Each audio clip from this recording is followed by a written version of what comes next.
La dulce borrachera del amor correspondido trastornaba a Juanito. En concreto, nada le había dicho Tónica.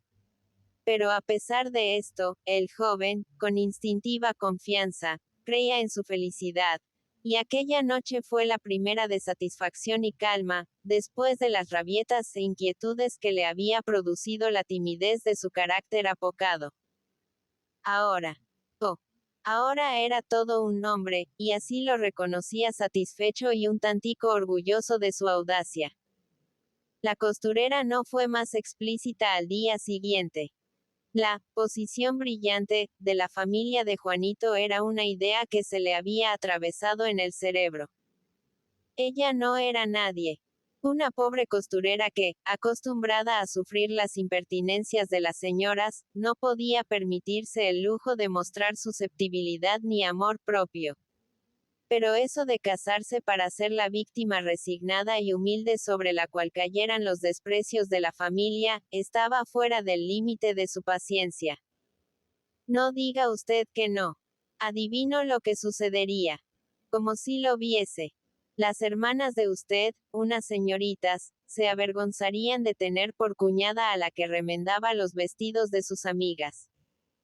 Su mamá, toda una señora, me consideraría un poquito más que a sus criadas. Y yo, aunque sea pobre, no tengo fuerzas para tanto. Para salir de esta vida, quiero vivir en paz con la familia de mi marido y que me respeten. ¿Qué menos puedo pedir? No es verdad. No. No era verdad que ella corriese tantos peligros casándose con él. Lo juraba a fe de Juanito Peña. Su familia. Pero es que hacía gran caso de él. Podría casarse con quien quisiera, sin miedo a disgustos ni protestas. Él formaba aparte, se sentía aislado en medio de los suyos. Y el pobre muchacho, como si de pronto apreciase toda la verdad de su situación, decía esto con tal amargura, casi con lágrimas en los ojos, que Tónica se conmovió, mostrándose más blanda. Ella le apreciaba. Se creía muy honrada con merecer su atención. No entendía de amoríos, pues solo los había visto en las novelas. Pero le permitía seguir hablando con ella, como amigos más que como novios, y si el tiempo demostraba que sus caracteres se comprendían y compenetraban, entonces. El rubor de la joven completó sus palabras. Juanito no necesitó más para soltar el chorro de su verbosidad comprimida. Y atropelladamente, habló de su porvenir, trazando con furiosos brochazos el cuadro de su felicidad. Tenía dinero. Venderían el huerto de Alcira. Compraría una tienda. Las Tres Rosas, por ejemplo. Se casarían. Tendrían niños, muchos niños, porque él, con sus gustos de joven tímido, adoraba a los muñecos. Él sería un modelo de maridos. Pero paró en seco al ver que Tónica se ruborizaba, dirigiéndole miradas de reproche por la libertad con que formulaba sus ilusiones. En fin, ya vería lo que era bueno, y qué vida tan rica iban a darse cuando vivieran casados y fuera del círculo de estúpidas pretensiones de su familia. Por de pronto, no era mala la vida que hacía Juanito. Pasaba el día pensando en su Tónica. Abandonaba la tienda a las horas en que aquella tenía que salir por algún encargo de sus parroquianas, y por la calle iba al lado de ella, orgulloso como un triunfador, temiendo que le viera la mamá y deseando al mismo tiempo encontrarse con sus hermanas, para que éstas aprendiesen a distinguir, y no le tuvieran por un pasguato incapaz de tener novia. Por ella, por Tónica, reñía con la planchadora, él, que era antes tan descuidado, deseando ostentar unos cuellos duros y lustrosos como el mármol. Y con gran asombro de las hermanitas, se emancipaba de la dirección de la mamá, siempre tacaña con él, y se hacía un traje igual a los de su hermano Rafael. Todo iba bien. Juanito se encontraba más joven y fuerte. Le parecía que algo nuevo circulaba por sus venas. Era vino caliente y espumoso que arrollaba y barría la antigua horchata. Ya había conseguido que Tónica le llamase Juanito, y no señor Peña, con aquel acento ceremonioso que hacía reír. Pero aún no se había decidido a corresponder a su tuteo, y le plantaba siempre un «usted», como una casa, asegurando que le causaba rubor hablarle de otro modo. ¡Qué inocente! Como si él no fuese hijo de un antiguo tendero del mercado. En fin, todo se andaría. Lo que inquietaba algo a Juanito, en medio de su felicidad, eran las atenciones que con él tenía su mamá, las miradas cariñosas, los «hijo mío», dichos en un tono halagador, con la suavidad mimosa de una caricia. Malo, malo. Juanito temblaba viendo aproximarse la afligida demanda, el sablazo maternal, acompañado con lágrimas y conmovedoras lamentaciones sobre lo mucho que cuesta la educación de los hijos. Y la petición fue formulada, por fin, a principios de Semana Santa, una tarde en que Juanito, después de comer deprisa, iba a salir para avistarse con Tónica antes de entrar en la tienda. El pobre muchacho quedó anonadado por las maternales confidencias. Diablo. La situación era más grave que él imaginaba. Ya no eran 10 o 12 mil reales los que ponían a su mamá con agua al cuello. Ahora se trataba de miles de pesetas, de miles de duros, y era preciso pagar o resignarse a que la situación de la familia se hiciese pública, pues los acreedores, gente grosera y sin entrañas, sin otra pasión que la del dinero, eran capaces de desacreditar por 2/4 a una señora decente. Yo me muero de esta, Juanito mío. Estas cosas no son para mí. ¡Ay, Dios! ¿Cuánto cuesta criar a los hijos y sostener el rango de una familia? Tú, hijo mío, solo tú puedes sacar a tu madre de apuros. 3.000 duros. ¿Sabes lo que es eso? Pues los 3.000 duros se de tener a punto para el día siguiente de las Pascuas. Me han amenazado. Me han llamado tramposa porque no puedo pagar. Tramposa. A una señora como yo. No puedo sufrir tanta vergüenza. Y si mis hijos me abandonan, me moriré, sí señor. Presiento que estos disgustos me van a quitar la vida. Juanito, a pesar de que estaba en guardia para librarse de los halagos de su mamá, y se proponía no adquirir compromisos, sintió en su interior algo que se sublevaba, subiendo hasta su rostro como una ola caliente. Tramposa su madre. No estaba mal aplicado el calificativo. Pero el cariño ciego, que le hacía adorar a su madre, rebelábase ante tal ofensa. Le conmovía hasta el punto de que sus ojazos tranquilos y bondadosos se velasen con lagrimones de ira. Con movimientos de cabeza asentía a todas las afirmaciones de su madre. Sí, era preciso arreglar aquello.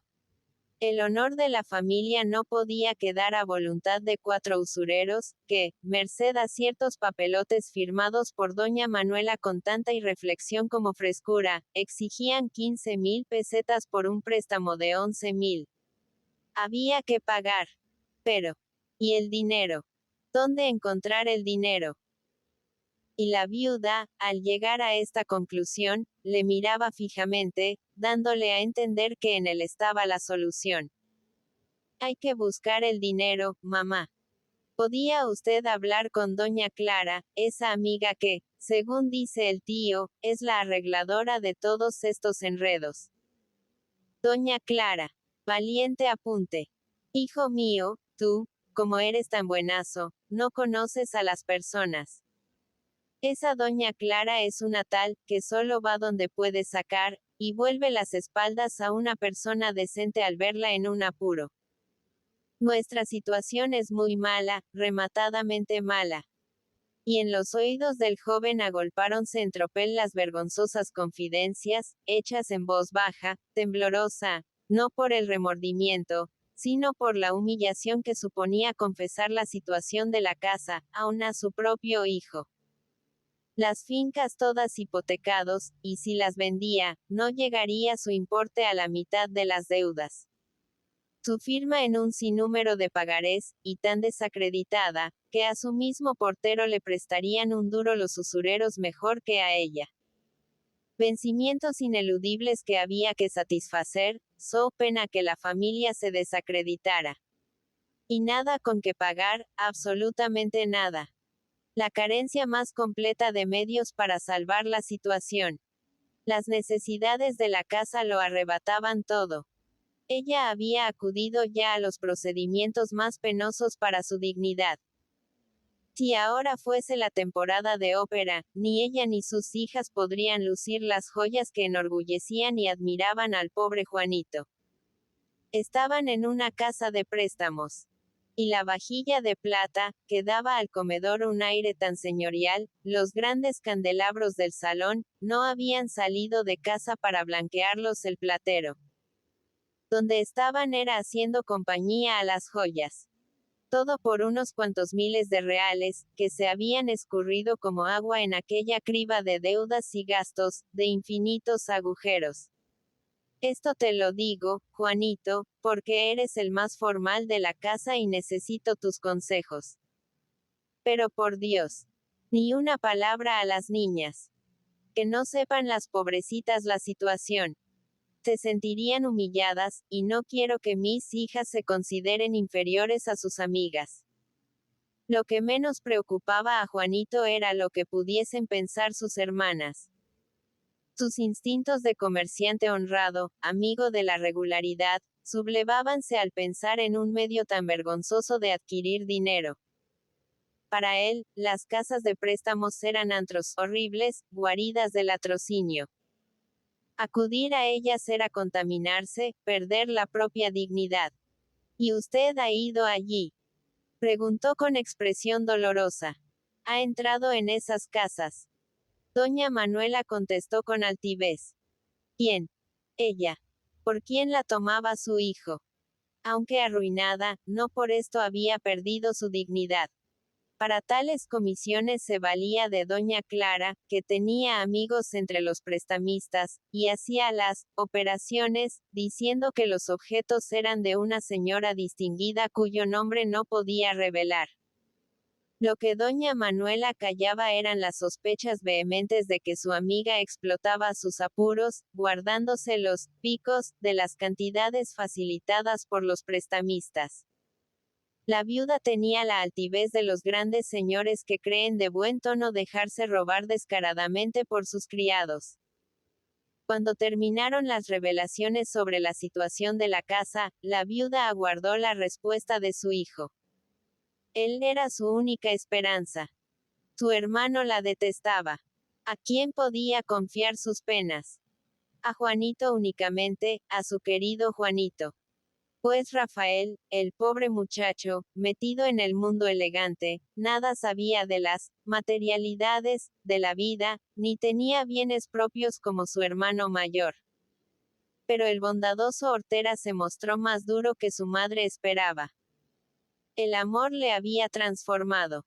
Mas en vez de hacerlo soñador excitaba sus instintos de economía, predominando en él las aficiones de su padre, lo que su tío y don Eugenio llamaban, sangre comercial. Que nadie le tocase su huerto de Alcira. Y no es que amase gran cosa una finca que solo veía una o dos veces por año. Deseaba convertirla pronto en dinero. Pero los 8.000 duros limpios que pensaba sacar de ella eran la base de su porvenir, la realización de sus ilusiones, el medio de establecerse y convertir a Tónica en dueña de una gran tienda de telas. Doña Manuela experimentó gran extrañeza al tropezar con una tenacidad que nunca había supuesto en su hijo. Se negaba resueltamente a firmar otro pagaré garantizando el crédito de su madre, y menos consentía aún en hipotecar su huerto para adquirir los 3.000 duros. No, mamá, decía tímidamente, pero con firmeza. No puedo. Ya sabrá usted más adelante que eso no es posible. Necesito mi dinero. Y además, a mí me repugna eso de hipotecas, pagarés y préstamos de los usureros. Como dice el tío, eso queda para las gentes perdidas. pero deseaba salvar a su madre del compromiso. Encogíasele el corazón al verla tan hermosa, tan señora, con los ojos llorosos y la frente surcada por dolorosas arrugas, y buscaba mentalmente un medio para sacarla de la situación. Era posible que don Antonio Cuadros, que tan rápidamente se enriquecía.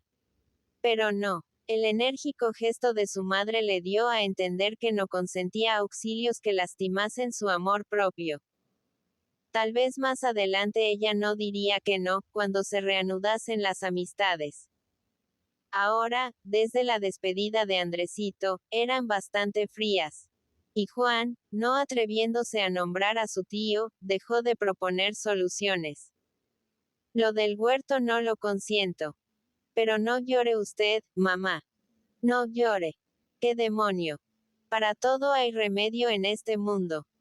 Si no se gastase tanto en esta casa. No se enfade usted, mamá. Sí. Ya sé todo lo que va a decirme. El decoro de la familia, la necesidad de sostener el buen nombre, la conveniencia de colocar bien a las niñas. La verdad es que se necesitan 3.000 duros, y que no se adquieren en unos cuantos días economizando. Lo del huerto no lo consiento, lo vuelvo a repetir. Pero en fin, para que usted no esté triste, le prometo encargarme del asunto. Yo lo arreglaré, y poco he de poder o la próxima semana tendremos ese dinero. Pero Juanito, como enamorado, tardó en cumplir sus promesas. Sus amores con Tónica, aquella luna de miel ideal, el afán de acompañarla a todas partes, hablando de su porvenir, le tenían tan distraído, que si no olvidó sus promesas, fue difiriendo su cumplimiento siempre para el día siguiente.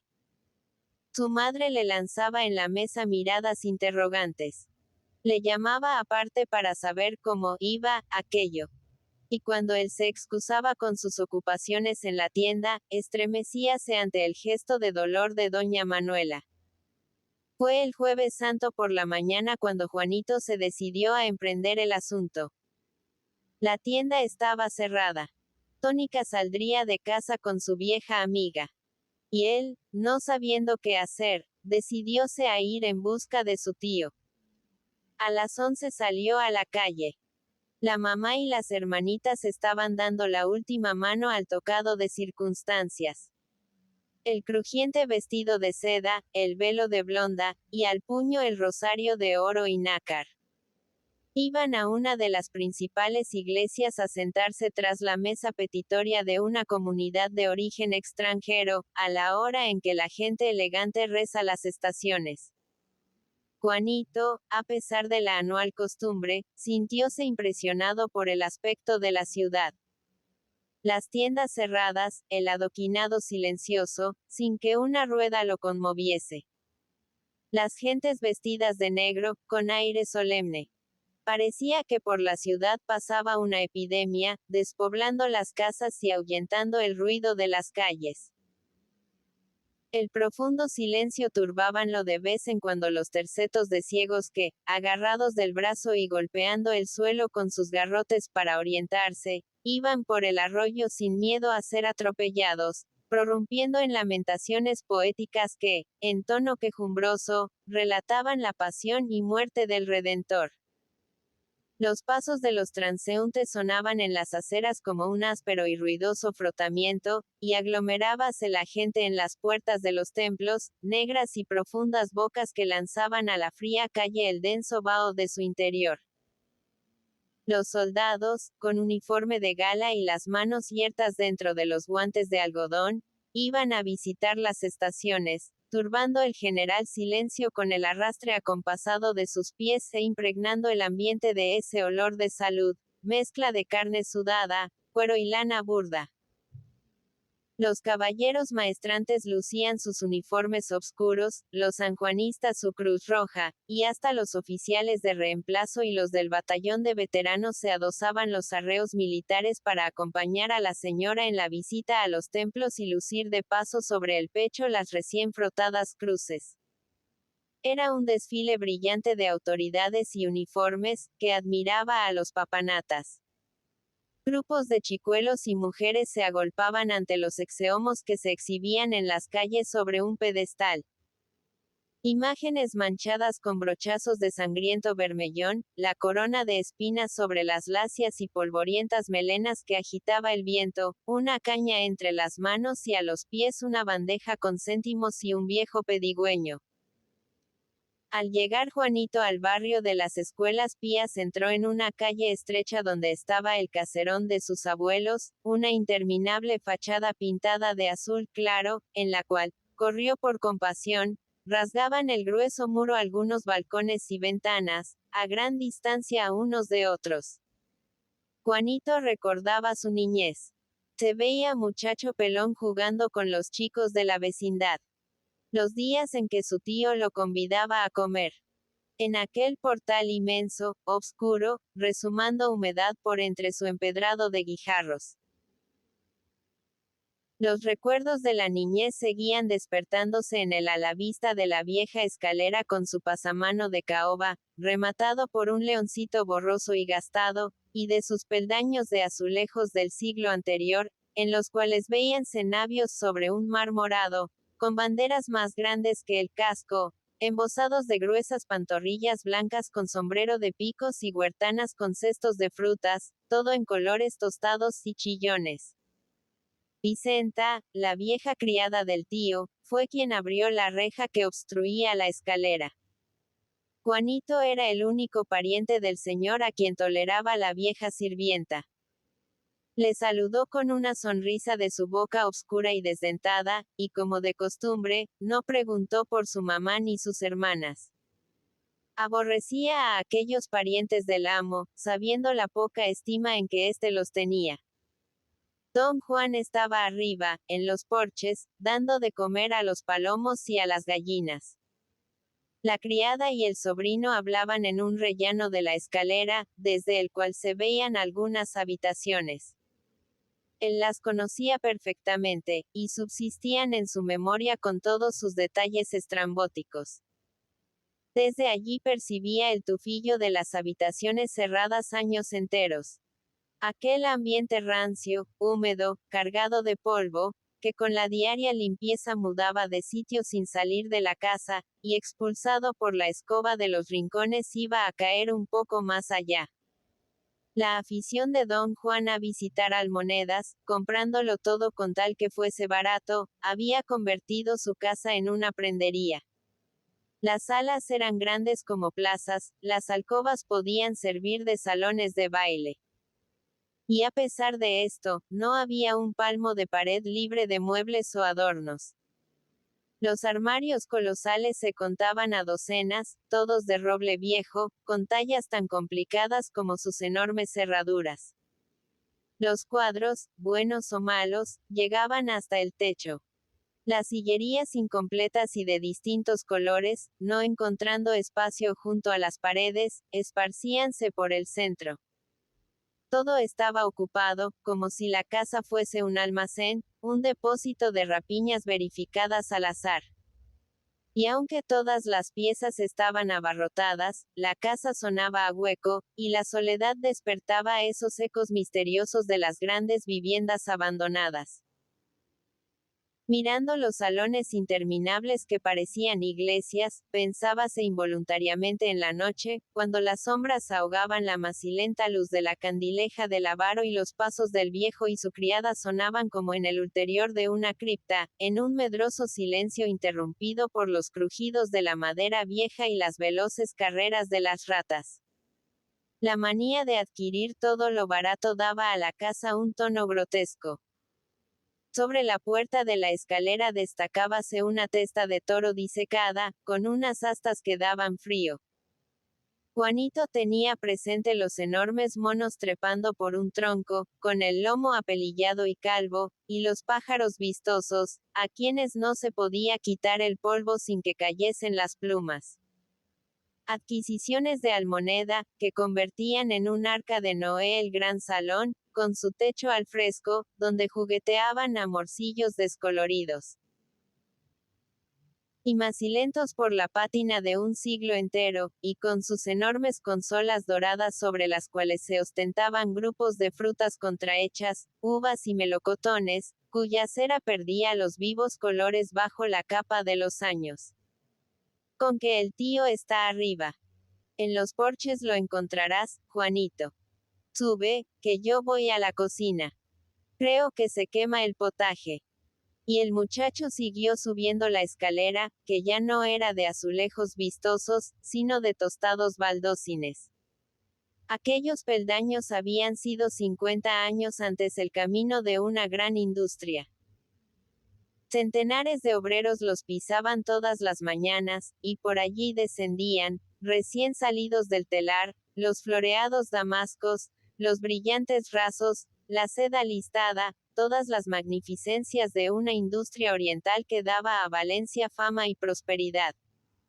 Ahora era la escalera de un panteón, y se sentía malestar oyendo como el eco repetía y agrandaba los pasos. Los porches eran inmensos. Un taller que se perdía de vista, ocupando todo el último piso del caserón. Un bosque de maderos y cuerdas, invadidos por las telarañas. Una confusión de telares que, inactivos y muertos, parecían siniestras guillotinas, complicadas máquinas de tormento. Juanito tardó en ver a su tío, agachado entre dos telares, en mangas de camisa, ocupado en armar una ratonera. A pocos pasos de él, una docena de gallinas picoteaban en un barreño, y por encima de los travesaños y redes de los telares aleteaban los palomos, lanzando su arrullo adormecedor. «¿Eres tú, Juanito?», exclamó el tío al levantar la cabeza. «No te esperaba. ¿Vienes para que hagamos juntos las estaciones?». «Pues no pienso salir hasta la tarde». Y don Juan, abandonando la ratonera, fue hacia su sobrino con la sonrisa paternal, bondadosa, que reservaba para Juanito aquel hombre duro y malhumorado con todos. La mirada curiosa e interrogante del sobrino llamó su atención. «¿Desde cuándo no has estado aquí?». «Creo que desde que eras un chicuelo y subías a enredar con tus compinches». «Lo menos hace 20 años. Está bien arreglado, ¿verdad? Las ventanas cerradas, los postigos de arriba alambrados, para que entre el sol y el aire. Me he gastado una barbaridad de dinero. Lo menos 12 duros. Pero tengo un palomar en el que se criarían perfectamente todos los animales de pluma que entran en la plaza redonda durante medio año. El único inconveniente son las malditas ratas. No hay ratonera ni polvos que puedan con ellas. Parece que los telares paran las ratas a montones. Y qué atrevidas. Degüellan a los polluelos, se comen las crías, y cualquier día creo que bajarán para devorarnos a Vicenta y a mí. Y lo desvergonzadas que son. Mira, mira». Y al mismo tiempo que señalaba a un extremo del vasto taller, cogió un pedazo de madera y lo arrojó con fuerza al lugar donde se agitaba el terrible roedor. El proyectil, pasando por entre los telares, rebotó sobre un poste, cayendo casi a los pies del tío. Se escapó. Figúrate lo que harán esas malditas cuando estén solas. Se comen más palomas y gallinas que yo, rompen los huevos, y resulta que hago gastos para mantenerlas regaladamente. El día menos pensado mato todos los animalitos, y se acabó la diversión. Y mientras decía esto, por no estar inactivo, cogía de un telar la cazuela llena de granos, lanzando con voz de falsete un pul, pul, interminable, y arrojaba puñados al suelo, arremolinándose en torno de él las gallinas y palomos, escandalosas, agresivas, disputándose aquel maná con furiosos picotazos. Juanito seguía contemplando el aspecto desolado del porche. El techo, de cuyas viguetas pendían largos pabellones de telarañas. Los telares, que en sus superficies planas tenían capas de polvo cuya formación suponía docenas de años. Las ventanas, con sus cerraduras enmohecidas y arriba unos enrejados por los que lanzaba el sol barras de luz en cuyo interior danzaba un mundo de moléculas. El joven recordaba confusamente las grandezas que había oído de boca de don Eugenio. Los recuerdos gloriosos del arte de la seda, los brillantes trabajos de los velluters que 50 años antes hacían danzar las lanzaderas allí mismo, del amanecer hasta la noche. Y sentía cierta pena, un malestar extraño, como si se encontrara ante las ruinas de una ciudad muerta y todavía vibrasen en el espacio los últimos estallidos de la catástrofe. Aquello era un panteón al que no se había quitado el andamiaje. La ruina y el silencio habían pasado por allí, petrificando el taller, antes ruidoso y ensordecedor. La melancolía del joven parecía comunicarse a don Juan, que ya no arrojaba granos a sus aves. ¿Cómo está esto? ¿No es verdad que entristece? Y menos mal para ti, que no has conocido los buenos tiempos, cuando desde el amanecer reinaba aquí un estrépito de 2000 demonios, y abajo, tu abuelo y yo sentíamos temblar el techo al empuje de los telares, mientras arreglábamos cuentas o sacábamos de los armarios las ricas piezas para enseñarlas a los compradores. ¡Ah, qué tiempos aquellos! Y el viejo se conmovía, coloreábase su tez, gesticulaba con entusiasmo, y sus ojos brillaban como si viese en movimiento aquel centenar de telares y una turba activa y laboriosa en torno de ellos. Aquí, en estos talleres, estaban la riqueza y la honra de Valencia. Aquí trabajaban los velluters, aquella gente que por su tonillo docto era el prototipo de la pedantería, pero que resultaba respetable por ser la fiel guardadora de las costumbres tradicionales, la sostenedora de ese carácter valenciano, sobrio, alegre y dicharachero, que casi ha desaparecido. ¡Qué hombres aquellos! Tenían sus defectos, Juanito. Pero así y todo, no los cambiaría yo por los hombres de hoy. Su carácter era sutil como la seda. Acostumbrados a las labores difíciles, menudas y complicadas, eran meticulosos, y tan amantes de la equidad, que hasta se cuenta como chiste que uno de los del gremio hizo parar una vez la procesión para recoger del palio una pasita que se le había caído comiendo en la ventana. Esto sería ridículo, pero a mí me entusiasma. Con hombres así no había miedo a ser robado, y la confianza entre amos y obreros era completa. El tejedor entraba de aprendiz en un taller, y solo lo abandonaba para irse al cementerio. Todos los trabajadores de la casa me vieron nacer. Eran como de la familia. Oh, qué tiempos aquellos. Y don Juan, animado por sus rancios entusiasmos, entornaba los ojos, como para ver mejor el hermoso cuadro del pasado. Ahora, continuó, apoyando sus palabras con pataditas nerviosas. Ahora, todo muerto por culpa del maldito león, de esos gabachos que con sus máquinas endiabladas nos han arruinado. Ya no hay moreras en la huerta. En las barracas se ha perdido la memoria de las cosechas de capullo, y ha muerto una industria. Industria no. Un arte que nosotros, aunque cristianos viejos, heredamos directa y legítimamente de nuestros abuelos los moros. Y en esto consiste el progreso. En que unos pueblos roben a otros sus medios de vida. Pues me futro en él y en los que le defienden. Y el viejo, siempre circunspecto y bien portado, animándose con la imaginación, hacía ademanes tan enérgicos como incorrectos para manifestar el desprecio que le merecía el progreso condenado. Y no es que yo maldiga los adelantos. Dijo después, como si se arrepintiese. Sobre todo me gusta que vayan a Madrid en menos de un día, cuando en mis tiempos se necesitaba 9 de galera y hacer testamento. Pero me enfurece que lo que estaba bien, y muy en su punto, venga el señor Progreso y lo eche a perder con su afán de revolucionarlo todo. Callaría si el arte de la seda hubiese ganado algo con nuestra ruina. Pero me sublevo al ver que lo de allá, que es lo que priva, ni es arte ni nada. Industrialismo vil. Estafa y nada más. ¿Dónde están los tejidos de pura seda que un puñal no podía atravesar? donde los terciopelos que pasaban de abuelos a nietos, como si acabasen de salir de la tienda.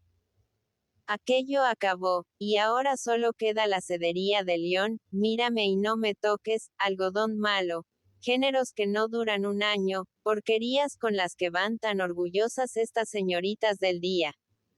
No es esto, Juanito. ¿No lo ves tú así?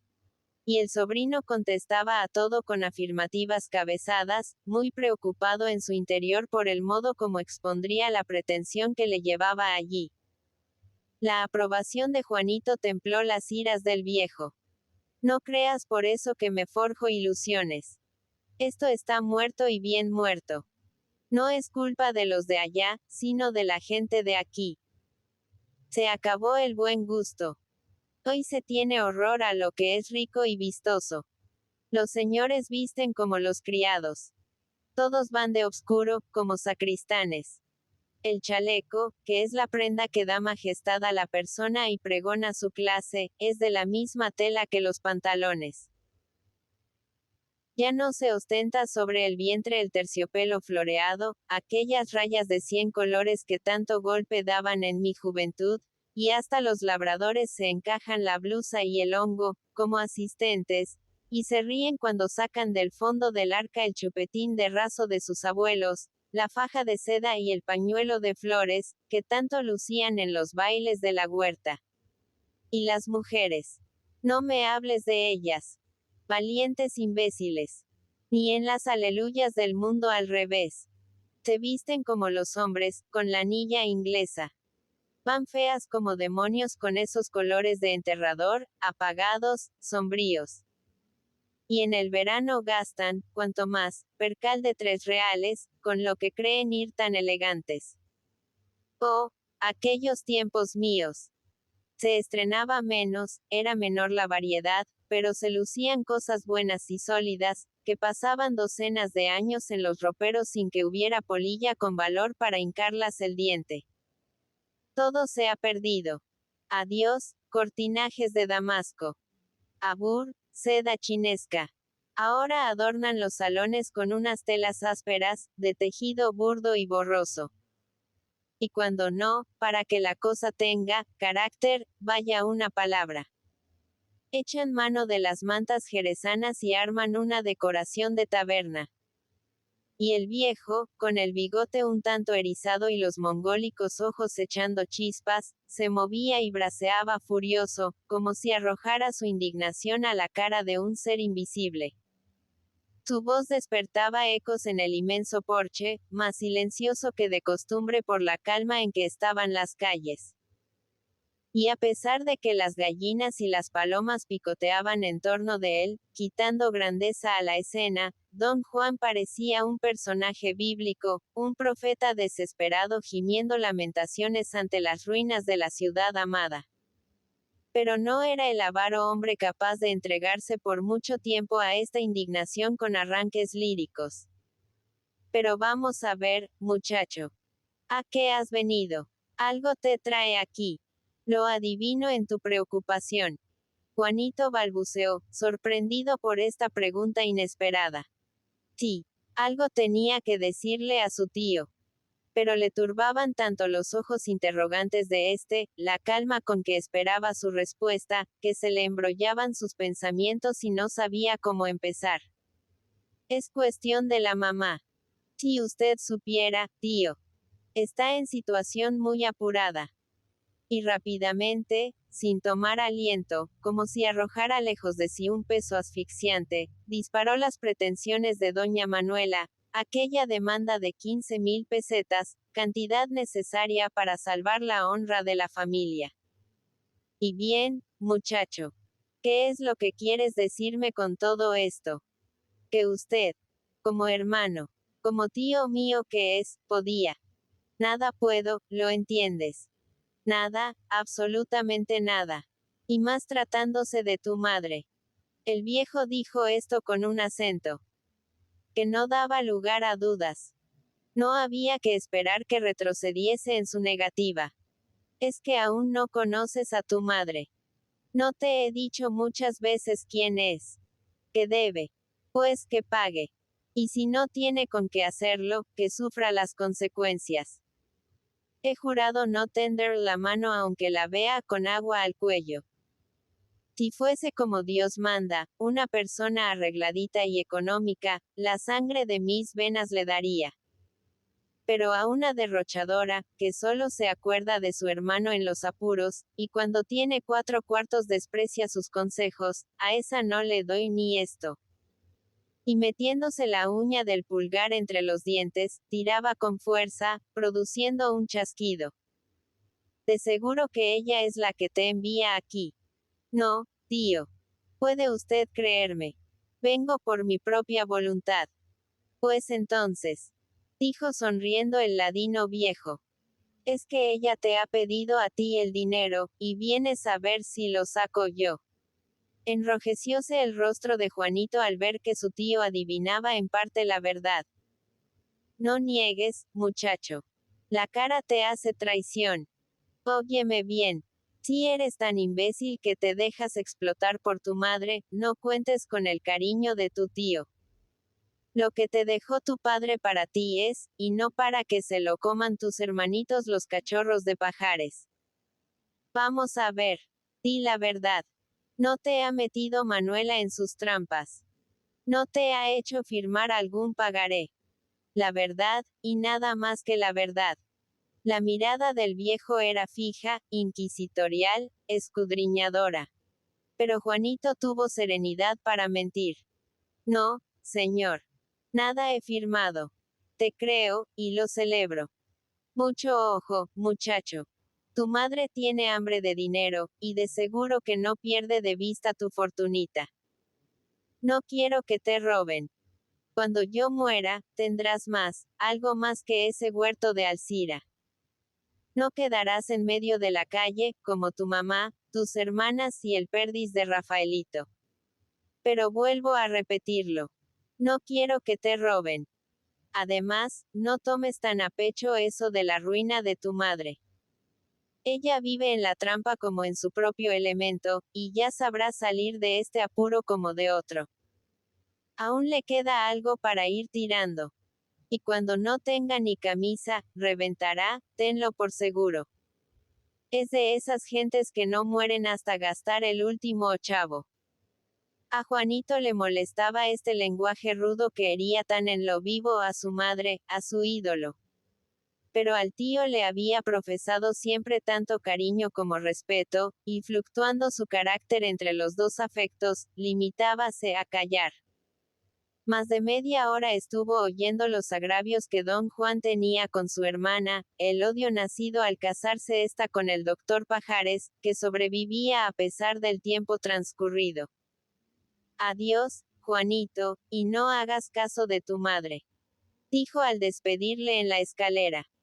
Lo que debes hacer es preocuparte menos de tu familia, que nunca ha pensado en ti, y preparar tu porvenir. Ve pensando en establecerte, y si encuentras una muchacha buena, hacendosa y modesta, lo que no es fácil, tampoco será de más que te cases. Para ser comerciante necesitas familia. Adiós, muchacho. Ven a la tarde y haremos juntos las estaciones. El muchacho salió de la casa, llevando sobre sus hombros una verdadera olla de grillos. Era verdad lo que decía el tío. Le querían explotar. Los lujos y prodigalidades de la familia tenía que pagarlos él, que en su casa había ocupado un lugar intermedio entre los criados y sus hermanos. No daría un céntimo. Que se arreglase su madre como pudiera. Nada le debía, pues le entregaba íntegro el salario de la tienda, satisfaciendo con creces sus gastos. Pero todos sus propósitos de energía desvaneciéronse ante las miradas suplicantes de su madre. ¡Qué hermosa estaba! Con sus ojazos lagrimeantes y tiernos, parecía la Virgen que tiene el corazón erizado de espadas. Él no la abandonaba. Sería un mal hijo si correspondía con el desdén al cariñazo maternal que le mostraba la buena señora tan pronto como se veía en apuros de dinero. Bueno, mamá. No llore usted. No encuentro quien nos preste. pero estoy dispuesto a firmar lo que usted quiera, dando en garantía el huerto. Crea usted que me cuesta mucho desprenderme de ese dinero. Yo te lo devolveré, hijo mío. Te lo devolveré pronto, dijo la arrogante señora abrazando a Juanito y mojándole el rostro con sus lágrimas. Y lo decía con toda su alma, con la buena fe de los tramposos cuando se ven salvados, que confían ciegamente en el porvenir y creen mejorar su fortuna en lo futuro. Está bien, mamá, dijo Juanito, que en medio de su enternecimiento no se cegaba. Firmaré, pero solo por 15,000 pesetas. Larga pausa. Doña Manuela, pensativa. Mira, hijo mío, 15,000 pesetas justas no han de ser. Puedes firmar por 16,000. No digas que no, rico mío. Completa tu sacrificio. Necesito algún dinerillo para pagar ciertas cuentas, y además, las Pascuas vamos a pasarlas en nuestra casa de Burjasot. Vendrán amigos, y hay que quedar bien. Ante todo, el decoro de la familia y no caer en el ridículo. Con que no tuerzas el gesto, niñito mío. Quedamos en que serán 16,000. Ay, qué peso me has quitado de encima. Y había abandonado la mesa la familia y aún duraban los elogios a Vicenteta por el mérito de la paella que les había servido, cuando comenzaron a llegar los amigos. Mamá, gritaba Amparito desde la puerta de la calle. Las de López, que vienen en su faetón. Calle. El tranvía ha parado en la esquina. Sí, son las magistradas. Ay, y también el papá de Andresito, guiando su charret. Sí, parece que se han dado cita. Todos a un tiempo. Venid, Conchita, mamá. Mirad qué guapo está el señor Cuadros guiando su cochecito. Parece que en toda su vida no haya hecho otra cosa. Y los convidados de doña Manuela entraron en la casa, confundiéndose unas familias con otras, saludándose las mujeres con un tiroteo de besos y elogiando todas las cualidades de la posesión que la viuda de Pajares tenía en Burjasot. Era un chalet que parecía escapado de una caja de juguetes. Un edificio construido por contrata, tan bonito como frágil, con sus tejados rojos y escalinatas con jarrones de yeso, situado en el centro de un jardincillo excavado en las rocas, con 2 docenas de árboles tísicos que gemían melancólicamente, martirizadas sus raíces por la capa de dura piedra que encontraban a pocos palmos del suelo. A pesar de su aspecto de decoración de ópera, que tanto entusiasmaba a doña Manuela, el tal chalet no pasaba de ser una casa de vecindad, enclavado como estaba entre otras construcciones de la misma clase, todas frágiles y pretenciosas, con sus jardincillos como sábanas, y sobre la verja, en letras doradas, los campanudos títulos de Villa Teresa, Villa María, etc., según fuese el nombre de la propietaria. La viuda había empeñado y perdido para siempre un centenar de janegadas de tierra de arroz que le producían muy buenos cuartos, para adquirir aquella ratonera brillante y frágil, a la que puso el título de Villa Conchita, no sin protestas ni rabietas de amparo.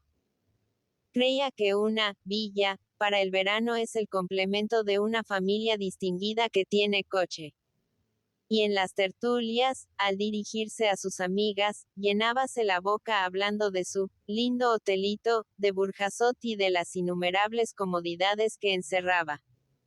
La casa era mala, pero el paisaje magnífico. Los hotelitos.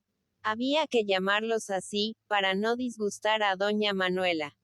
Ocupando la suave pendiente de una colina yerma, eran un magnífico mirador, desde el cual se abarcaba la vega con todas sus esplendideces.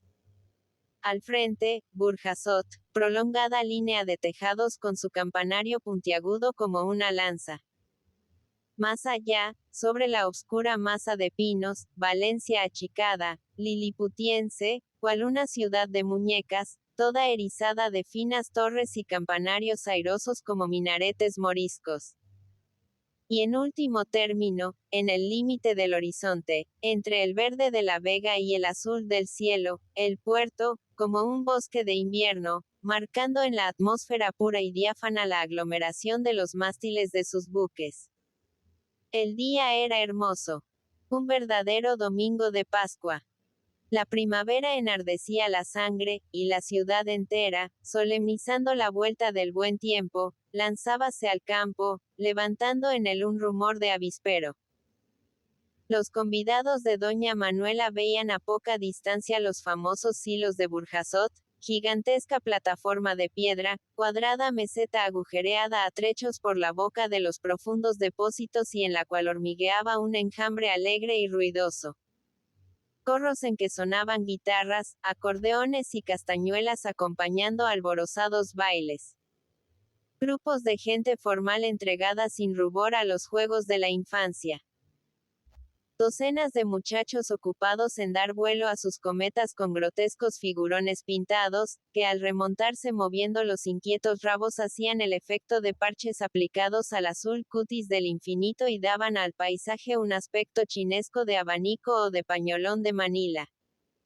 En casa de doña Manuela, las señoras, despojadas de sus sombreros y mantillas, y los hombres fumando con la confianza del que está en su propio domicilio, contemplaban desde los balcones la alegría popular.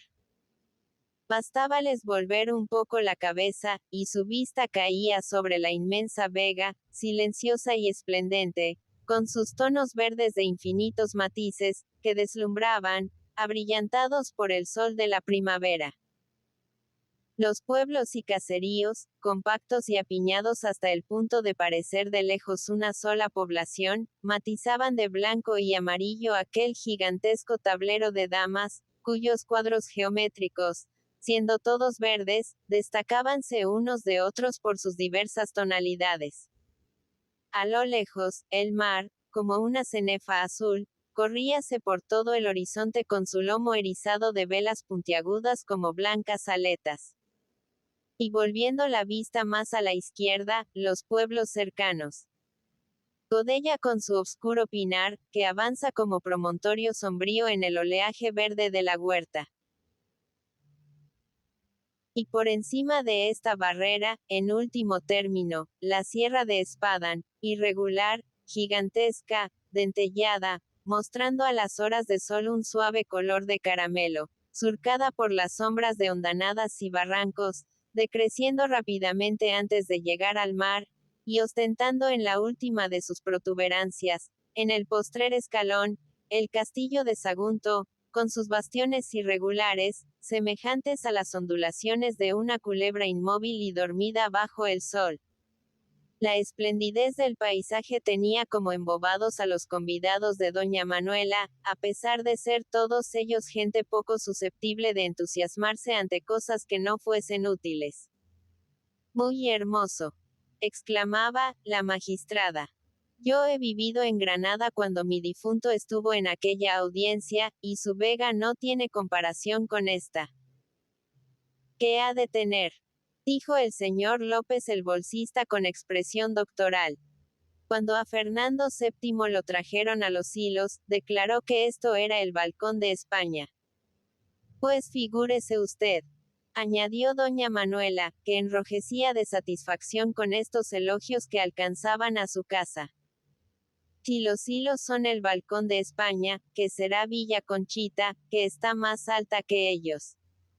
El balcón de Europa, Manuela, no lo dude usted. El señor Cuadros, después de soltar esta barbaridad, miró a su mujer, que, como siempre, le admiraba. Mientras tanto, las niñas de la casa, las de López y las magistradas, paseaban por el jardincillo con Rafael, que hablaba de su amigo Roberto, a quien estaba esperando. Andresito, cariacontecido y triste, seguía en un extremo del gran balcón, alejado de las personas graves. Sabía de buena tinta que la traviesa Amparito había tronado con el artillero. Consideraba además como de muy buen signo que doña Manuela hubiese invitado a su familia, desechando la anterior frialdad. Pero a pesar de esto, el bebé le había recibido con una sonrisa maligna, burlona, y antes de que hablara, se agarró del brazo de sus amigas, dejándole con la palabra en la boca. Y allí estaba él, plantado en el balcón, paciente y resignado, como si su destino fuese aguantar desdenes de aquella a quien había maldecido e insultado en toda clase de metros. Para ocultar su despecho, fingía contemplar atentamente el risueño panorama con sus ojos turbios. Poco le faltaba para llorar, y queriendo ocultar su emoción, murmuraba con expresión pedantesca. ¡Qué espectáculo! Esto es una sinfonía de colores, una verdadera sinfonía. Sinfonía de colores. Una frasecilla que había pescado en una de esas críticas que hablan del colorido y el dibujo, de la música y la armonía y los acordes de la pintura. El joven repetía con obstinación su frase, como el que, acostado, masculla sin cesar la misma oración para aturdirse y coger el sueño. Y poco a poco, como hipnotizado por la brillantez del paisaje, fue sumiéndose en un limbo de quietud contemplativa. Y ahora vive Dios. Iba adquiriendo realidad la dichosa sinfonía de colores. Ya no era una frase güera y sin sentido, porque todo parecía cantar, la vega y el Mediterráneo, los montes y el cielo. Qué delicioso era el anonadamiento del poetilla, apoyado en la balaustrada, sintiendo en su rostro el fresco viento que tantas cabriolas hacía dar a las cometas de papel. Allí estaba la sinfonía, una verdadera pieza clásica con su tema fundamental. Y él percibía con los ojos el misterioso canto, como si la mirada y el oído hubiesen trocado sus maravillosas funciones. Primero, las notas aisladas e incoherentes de la introducción eran las manchas verdes de los cercanos jardincillos, las rojas aglomeraciones de tejados, las blancas paredes, todas las pinceladas de color sueltas y sin armonizar por hallarse próximas. Y tras esta fugaz introducción, comenzaba la sinfonía, brillante, atronadora. El cabrilleo de las temblonas aguas de las acequias, heridas por la luz, era el trino dulce y tímido de los violines melancólicos. Los campos de verde apagado, sonaban para el visionario joven como tiernos suspiros de los clarinetes, las mujeres amadas, como les llamaba Berlioz. Los inquietos cañares con su entonación amarillenta y los frescos campos de hortalizas, claros y brillantes como lagos de esmeralda líquida, resaltaban sobre el conjunto como apasionados quejidos de la viola de amor o románticas frases del violoncelo. Y en el fondo, la inmensa faja de mar, con su tono azul esfumado, semejaba la nota prolongada del metal que, a la sordina, lanzaba un lamento interminable. Andresito se afirmaba cada vez más en la realidad de su visión. No eran ilusiones. El paisaje entonaba una sinfonía clásica, en la que el tema se repetía hasta lo infinito. Y este tema era la eterna nota verde, que tan pronto se abría y ensanchaba, tomando un tinte blanquecino, como se condensaba y obscurecía hasta convertirse en azul violáceo.